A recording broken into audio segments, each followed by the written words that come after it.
Hi ಸ್ನೇಹಿತರೆ, ಎಲ್ಲರಿಗೂ ನಮಸ್ಕಾರ. ನೋಡಿ, ಗೃಹಲಕ್ಷ್ಮಿ ಯೋಜನೆಯ ಪ್ರತಿಯೊಂದು ಫಲಾನುಭವಿಗಳ ಬ್ಯಾಂಕ್ ಖಾತೆಗೆ ಸರ್ಕಾರ ಒಟ್ಟಿಗೆ 6,000 ಹಣನ ನಿಮ್ಮ ಬ್ಯಾಂಕ್ ಖಾತೆಗೆ ಜಮಾ ಮಾಡ್ತಾ ಇದೆ. ಹಣಕಾಸು ಇಲಾಖೆಯಿಂದ ಪ್ರತಿಯೊಂದು ಫಲಾನುಭವಿಗಳಿಗೆ ಭರ್ಜರಿ ಗುಡ್ಡಿಸ್ನ ಕೊಟ್ಟಿದ್ದು, ಪ್ರತಿಯೊಂದು ಫಲಾನುಭವಿಗಳು ಆದಷ್ಟು ಬೇಗ 6,000 ಹಣನ ಪಡ್ಕೋತೀರಾ. ಹೊಸ ವರ್ಷದ ಪ್ರಯುಕ್ತ ಪ್ರತಿಯೊಬ್ಬರಿಗೂ ಸರ್ಕಾರ ಸಿಹಿ ಸುದ್ದಿನ ಕೊಟ್ಟಿದೆ. ನಾಳೆ ಶನಿವಾರ ಅಂದರೆ ಜನವರಿ 4ರಂದು ಕರ್ನಾಟಕದ 27 ಜಿಲ್ಲೆಗಳ ಪ್ರತಿಯೊಂದು ಫಲಾನುಭವಿಗಳಿಗೆ ಸರ್ಕಾರ 6,000 ಹಣನ ಜಮಾ ಮಾಡ್ತಾ ಇದ್ದು, ಹೇಗೆ ಹಣ ಬರ್ತಾ ಇದೆ ಮತ್ತು ಸರ್ಕಾರ ಈ ಒಂದು ಹಣಕ್ಕೆ 5 ಹೊಸ ನಿಯಮಗಳನ್ನ ಕೂಡ ಜಾರಿಗೆ ತಂದಿದೆ. ಹಾಗಾದರೆ ಬನ್ನಿ ಸ್ನೇಹಿತರೆ, ಆ ಒಂದು ಮಾಹಿತಿ ಏನು ಅಂತ ತಿಳ್ಕೊಳ್ಳೋಣ. ಅದಕ್ಕಿಂತ ಮೊದಲು ವಿಡಿಯೋ ನೋಡ್ತಾ ಇರುವ ಪ್ರತಿಯೊಬ್ಬರ ಕೂಡ ಒಂದು ಚಿಕ್ಕ ರಿಕ್ವೆಸ್ಟ್ ಇದೆ. ನೀವೇನಾದ್ರೂ ಇನ್ನೂ ಕೂಡ ನನ್ನ ಚಾನಲ್ನ ಸಬ್ಸ್ಕ್ರೈಬ್ ಆಗಿಲ್ಲ ಅಂದರೆ ದಯವಿಟ್ಟು ಪ್ರತಿಯೊಬ್ಬರು ಚಾನಲ್ನ ಸಬ್ಸ್ಕ್ರೈಬ್ ಮಾಡ್ಕೊಳ್ಳಿ, ಹಾಗೆ ವಿಡಿಯೋಗೆ ಒಂದು ಲೈಕ್ನ ಕೊಡಿ.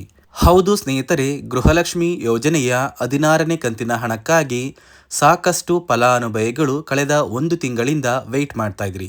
ಇದೀಗ ಸರ್ಕಾರದಿಂದ ನಿಮ್ಮ ಬ್ಯಾಂಕ್ ಖಾತೆಗೆ ಗೃಹಲಕ್ಷ್ಮಿ ಯೋಜನೆಯ 16 ಮತ್ತು 17ನೇ ಕಂತಿನ ಹಣ ಅಂದರೆ ಒಟ್ಟು 2 ಕಂತಿನ 4,000 ಹಣ, ಅದೇ ರೀತಿ ಅನ್ನಭಾಗ್ಯ ಯೋಜನೆಯ ಪೆಂಡಿಂಗ್ ಇರುವ 5 ಕಂತಿನ ಹಣ ಅಂದರೆ ಒಟ್ಟು 5 ಕಂತಿನ 2,000 ಹಣ, ಈ 2,000 ಹಣ ಸೇರಿ ಪ್ರತಿಯೊಂದು ಫಲಾನುಭವಿಗಳ ಬ್ಯಾಂಕ್ ಖಾತೆಗೆ ಸರ್ಕಾರ 6,000 ಹಣನ DBT ಮೂಲಕ ಜಮಾ ಮಾಡ್ತಾ ಇದೆ.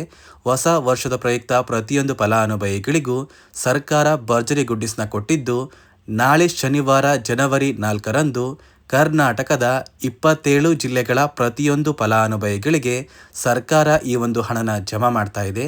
ಈ ಒಂದು ಹಣಕ್ಕೆ ಸರ್ಕಾರ 5 ಹೊಸ ನಿಯಮಗಳನ್ನ ಕೂಡ ಜಾರಿಗೆ ತಂದಿದೆ. ಈ 5 ನಿಯಮಗಳನ್ನ ನೀವು ಫಾಲೋ ಮಾಡಿದರೆ ಮಾತ್ರ ನಿಮ್ಮ ಬ್ಯಾಂಕ್ ಖಾತೆಗೆ ಗೃಹಲಕ್ಷ್ಮಿ ಯೋಜನೆಯ 4,000 ಹಣ ಮತ್ತು ಅನ್ನಭಾಗ್ಯ ಯೋಜನೆಯ 2,000 ಹಣ, ಒಟ್ಟು 6,000 ಹಣ ನಿಮ್ಮ ಬ್ಯಾಂಕ್ ಖಾತೆಗೆ ಬರೋದು. ಅದಕ್ಕಿಂತ ಮೊದಲು ಯಾವ ಜಿಲ್ಲೆಗಳ ಫಲಾನುಭವಿಗಳ ಬ್ಯಾಂಕ್ ಖಾತೆಗೆ ಸರ್ಕಾರ 6,000 ಹಣನ ಜಮಾ ಮಾಡ್ತಾ ಇದೆ ಅಂದರೆ, ಮೊದಲಿಗೆ ಬಾಗಲಕೋಟೆ, ಬೆಂಗಳೂರು ಗ್ರಾಮಾಂತರ, ಬೆಂಗಳೂರು ನಗರ, ಬೆಳಗಾವಿ, ಬಳ್ಳಾರಿ, ಬೀದರ್, ವಿಜಯನಗರ, ಚಾಮರಾಜನಗರ, ಚಿಕ್ಕಬಳ್ಳಾಪುರ, ಚಿಕ್ಕಮಗಳೂರು, ಚಿತ್ರದುರ್ಗ, ದಕ್ಷಿಣ ಕನ್ನಡ, ಹಾಸನ, ಹಾವೇರಿ, ದಾವಣಗೆರೆ, ಧಾರವಾಡ, ಗದಗ, ಕಲಬುರಗಿ, ಕೊಡಗು, ಕೋಲಾರ, ಕೊಪ್ಪಳ, ಮಂಡ್ಯ, ಮೈಸೂರು, ರಾಯಚೂರು, ರಾಮನಗರ, ಶಿವಮೊಗ್ಗ, ತುಮಕೂರು, ಉಡುಪಿ, ಉತ್ತರ ಕನ್ನಡ, ಯಾದಗಿರಿ ಮತ್ತು ಬಿಜಾಪುರ ಈ ಜಿಲ್ಲೆಗಳ ಪ್ರತಿಯೊಂದು ಫಲಾನುಭವಿಗಳಿಗೆ ಸರ್ಕಾರ ಗೃಹಲಕ್ಷ್ಮಿ ಯೋಜನೆಯ 16 ಮತ್ತು 17ನೇ ಕಂತಿನ ಹಣ, ಇದರ ಜೊತೆಗೆ ಪೆಂಡಿಂಗ್ ಇರುವಂತಹ ಅನ್ನಭಾಗ್ಯ ಯೋಜನೆಯ ಅಕ್ಕಿ ಬದಲಿನ 5 ಕಂತಿನ ಹಣನ ಪ್ರತಿಯೊಂದು ಫಲಾನುಭವಿಗಳ ಬ್ಯಾಂಕ್ ಖಾತೆಗೆ ಜಮಾ ಮಾಡ್ತಾ ಇದ್ದು, ಜನವರಿ 10ರಷ್ಟರಲ್ಲಿ ಪ್ರತಿಯೊಂದು ಫಲಾನುಭವಿಗಳು ಸರ್ಕಾರದಿಂದ ಬಂದಿರುವಂತಹ ಈ 6,000 ಹಣನ ನಿಮ್ಮ ಬ್ಯಾಂಕ್ ಖಾತೆಗೆ ಪಡ್ಕೋತೀರಾ. ಹೊಸ ವರ್ಷದ ಪ್ರಯುಕ್ತ ಪ್ರತಿಯೊಂದು ಫಲಾನುಭವಿಗಳಿಗೂ ಹಣಕಾಸು ಇಲಾಖೆ ಸಿಹಿ ಸುದ್ದಿನ ಕೊಟ್ಟಿದ್ದು, ನಿಮ್ಮ ಬ್ಯಾಂಕ್ ಖಾತೆಗೆ ಕೆಲವೇ ದಿನಗಳಲ್ಲಿ ಸರ್ಕಾರದಿಂದ ಬಿಡುಗಡೆಯಾಗಿರುವ ಗೃಹಲಕ್ಷ್ಮಿ ಮತ್ತು ಅನ್ನಭಾಗ್ಯ ಯೋಜನೆಯ ಎಲ್ಲ ಕಂತಿನ ಹಣ ಜಮಾ ಆಗಲಿದೆ. ಅದೇ ರೀತಿ ಸುಮಾರು 1,30,000 ಫಲಾನುಭವಿಗಳ ಬ್ಯಾಂಕ್ ಖಾತೆಗೆ ಈ ಬಾರಿ 16ನೇ ಕಂತಿನ ಹಣನ ಸರ್ಕಾರ ಕ್ಯಾನ್ಸಲ್ ಮಾಡಿದೆ. ಈ ಒಂದು ಫಲಾನುಭವಿಗಳಿಗೆ ಯಾವುದೇ ರೀತಿಯ ಗೃಹಲಕ್ಷ್ಮಿ ಯೋಜನೆಯ 2,000 ಹಣ ಇನ್ನು ಮುಂದೆ ಜಮಾ ಆಗೋದಿಲ್ಲ ಅಂತ ಸಚಿವೆ ಲಕ್ಷ್ಮೀ ಹೆಬ್ಬಾಳ್ಕರ್ ಅವರು ಮಾಹಿತಿನ ಕೊಟ್ಟಿದ್ದು, ಯಾವ ಕಾರಣಕ್ಕೆ ಈ ಫಲಾನುಭವಿಗಳಿಗೆ ಹಣ ಜಮಾ ಆಗ್ತಾ ಇಲ್ಲ ಅಂದರೆ, ಸರ್ಕಾರ ಕೆಲವೇ ದಿನಗಳ ಹಿಂದೆ ಗೃಹಲಕ್ಷ್ಮಿ ಯೋಜನೆಯಲ್ಲಿ 5 ಹೊಸ ನಿಯಮಗಳನ್ನ ಜಾರಿಗೆ ತಂದರು. ಆ 5 ನಿಯಮದ ಆಧಾರದ ಮೇಲೆ ಫಲಾನುಭವಿಗಳ ಬ್ಯಾಂಕ್ ಖಾತೆಗೆ ಈ 2,000 ಹಣ ಜಮಾ ಆಗ್ತಾ ಇದೆ. ಹಾಗಾದರೆ ಬನ್ನಿ ಸ್ನೇಹಿತರೆ, ಆ 5 ನಿಯಮಗಳು ಏನು, ಆ ಒಂದು ನಿಯಮಗಳನ್ನ ಕಡ್ಡಾಯವಾಗಿ ನೀವು ಪಾಲಿಸಬೇಕಾ ಅಂದರೆ, ಹೌದು ಸ್ನೇಹಿತರೆ, ಈ 5 ನಿಯಮಗಳನ್ನ ನೀವು ಕಡ್ಡಾಯವಾಗಿ ಪಾಲಿಸಿದರೆ ಮಾತ್ರ ನಿಮ್ಮ ಬ್ಯಾಂಕ್ ಖಾತೆಗೆ 2,000 ಹಣ ಬರೋದು. ಹಾಗಾದರೆ ಬನ್ನಿ ಸ್ನೇಹಿತರೆ, ಆ 5 ನಿಯಮಗಳು ಏನು ಅಂತ ತಿಳ್ಕೊಳ್ಳೋಣ. ನೋಡಿ ಸ್ನೇಹಿತರೆ, ಮೊದಲನೆಯ ಒಂದು ನಿಯಮ ಬಂದು, ಗೃಹಲಕ್ಷ್ಮಿ ಯೋಜನೆಯ ಪ್ರತಿಯೊಂದು ಫಲಾನುಭವಿಗಳು ಯಾರೆಲ್ಲ ಇದ್ದೀರಾ, ನಿಮ್ಮ ಮನೆಯ ಪ್ರತಿಯೊಂದು ಸದಸ್ಯರ ಆಧಾರ್ ಕಾರ್ಡ್ನ ನಿಮ್ಮ ಬಳಿ ಇರುವಂತಹ ಒಂದು ರೇಷನ್ ಕಾರ್ಡಿಗೆ ಕಡ್ಡಾಯವಾಗಿ ಲಿಂಕ್ ಮಾಡಿಸ್ಬೇಕು. ಈ ಒಂದು ನಿಮ್ಮ ಆಧಾರ್ ಕಾರ್ಡ್ನ ಲಿಂಕ್ ಮಾಡಿಸೋದಕ್ಕೆ KYC ಅಂತ ಕರೀತಾರೆ.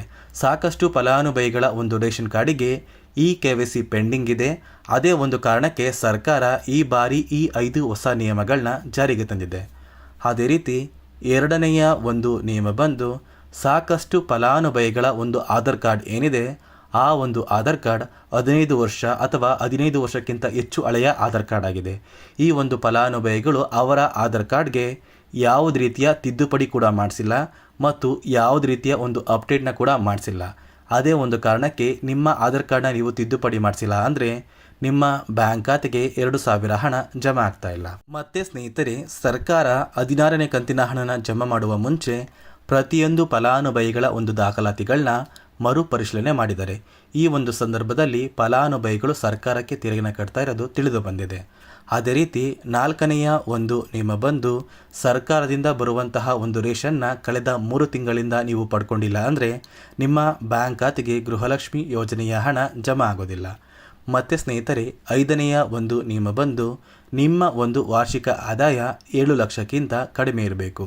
ಒಂದು ವೇಳೆ ವಾರ್ಷಿಕ ಆದಾಯ 7 ಲಕ್ಷಕ್ಕಿಂತ ಜಾಸ್ತಿ ಇದ್ದರೆ ನಿಮ್ಮ ಬ್ಯಾಂಕ್ ಖಾತೆಗೆ ಗೃಹಲಕ್ಷ್ಮಿ ಯೋಜನೆಯ ಹಣ ಬರೋದಿಲ್ಲ. ಈ 5 ನಿಯಮದ ಆಧಾರದ ಮೇಲೆ ಪ್ರತಿಯೊಂದು ಫಲಾನುಭವಿಗಳಿಗೂ ಹಣ ಜಮಾ ಆಗ್ತಾ ಇದೆ. ನಾಳೆ ಶನಿವಾರ ಜನವರಿ 4ರಂದು ಕರ್ನಾಟಕದ 27 ಜಿಲ್ಲೆಗಳ ಪ್ರತಿಯೊಂದು ಫಲಾನುಭವಿಗಳಿಗೆ ಸರ್ಕಾರ ಗೃಹಲಕ್ಷ್ಮಿ ಯೋಜನೆಯ 4,000 ಹಣ ಮತ್ತು ಅನ್ನಭಾಗ್ಯ ಯೋಜನೆಯ 5 ಕಂತಿನ 2,000 ಹಣನ ನಿಮ್ಮ ಬ್ಯಾಂಕ್ ಖಾತೆಗೆ ಜಮಾ ಮಾಡ್ತಾ ಇದ್ದು, ಆದಷ್ಟು ಬೇಗ ಪ್ರತಿಯೊಂದು ಗಳು ನಿಮ್ಮ ಬ್ಯಾಂಕ್ ಖಾತೆಗೆ ಬರಬೇಕಾಗಿರುವಂತಹ ಈ 6,000 ಹಣನ ನಿಮ್ಮ ಬ್ಯಾಂಕ್ ಖಾತೆಗೆ ಪಡ್ಕೋತೀರಾ. ಕೆಲವೇ ದಿನಗಳ ಕಾಲ ವೇಟ್ ಮಾಡಿ ಅಂತ ಹೇಳ್ತಾ, ಇದಿಷ್ಟು ಗೃಹಲಕ್ಷ್ಮಿ ಯೋಜನೆ ಕುರಿತು ಸರ್ಕಾರದಿಂದ ಬಂದಿರುವಂತಹ ಹೊಸ ಮಾಹಿತಿಯಾಗಿದೆ.